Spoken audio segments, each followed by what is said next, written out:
تو یہ عقیدہ ختم نبوت، آج ہم اگر اس کا دعویٰ کرتے ہیں، آپ علیہ الصلوۃ والسلام کی نبوت اور ان کے آخری نبی ہونے سے واقف ہیں، تو اس کے پیچھے صحابہ کرام کی قربانیاں ہیں۔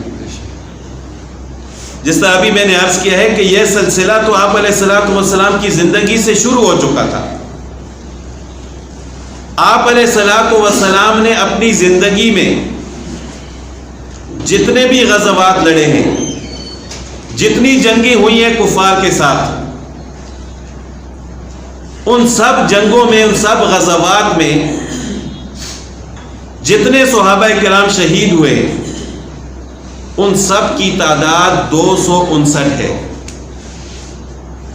جتنی بھی جنگیں ہوئی ہیں ان سب کی تعداد 259 ہے۔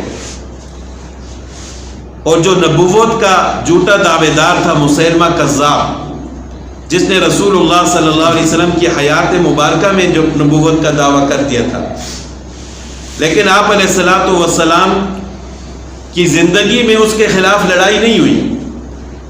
آپ علیہ الصلوۃ والسلام اس دنیا سے رخصت ہو گئے حضرت ابوبکر صدیق رضی اللہ تعالیٰ عنہ کے دور میں۔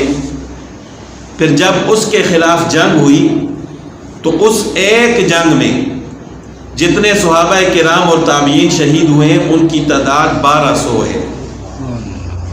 رسول اللہ صلی اللہ علیہ وسلم کی زندگی میں جتنی لڑائیاں ہوئیں، تمام لڑائیوں کی شہداء کی تعداد 259 ہے۔ اور اس جھوٹے نبوت کے دعوے دار کے خلاف جب جنگ ہوئی تو شہداء کی ایک جنگ میں صرف شہداء کی تعداد 1200 تھی۔ اگر وہ لوگ اس وقت جانوں کی قربانی نہ دیتے تو شاید آج یہ عقیدہ ہم تک نہ پہنچتا۔ پھر بھی لوگ صحابہ کرام کو برا بھلا کہتے ہیں۔ یہ کچھ دن پہلے حیدرآباد میں نعوذ باللہ بدبختوں نے حضرت عمر رضی اللہ تعالیٰ عنہ کا پتلا جلا دیا۔ یہ کیسے اپنے آپ کو مسلمان کہتے ہیں؟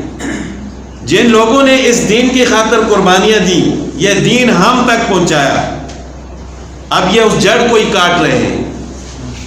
جس کا ایمان صحابہ کرام پر نہیں ہے اس کا ایمان ختم نبوت پر بھی نہیں ہے، کیونکہ عقیدہ ختم نبوت کے حفاظت کے لیے جو پہلی دیوار ہے وہ حضرت صحابہ کرام رضی اللہ تعالیٰ عنہ اجمعین ہے۔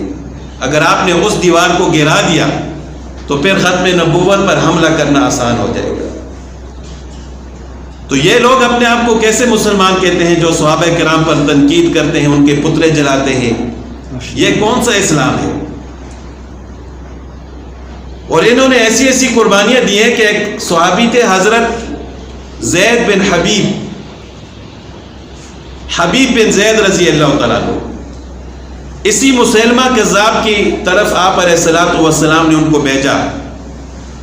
تو جب یہ وہاں تشریف لے گئے تو اس بدبخت نے ان سے پوچھا کہ کیا آپ رسول اللہ صلی اللہ علیہ وسلم کو نبی مانتے ہیں؟ انہوں نے کہا کہ بے شک، اس میں تو کوئی شک والی بات ہی نہیں ہے۔ پھر اس نے پوچھا کہ کیا آپ مجھے نبی مانتے ہیں؟ انہوں نے کہا یہ بات سننے کے لیے میرے کان بہرے ہیں، میں یہ بات سن ہی نہیں سکتا کہ میں تجھے نبی مانوں۔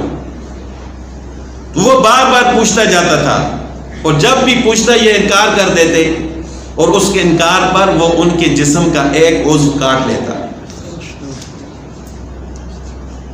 تو بار بار پوچھتا جاتا اور ان کے انکار پر ان کے جسم کا ایک عضو کاٹ دیتا۔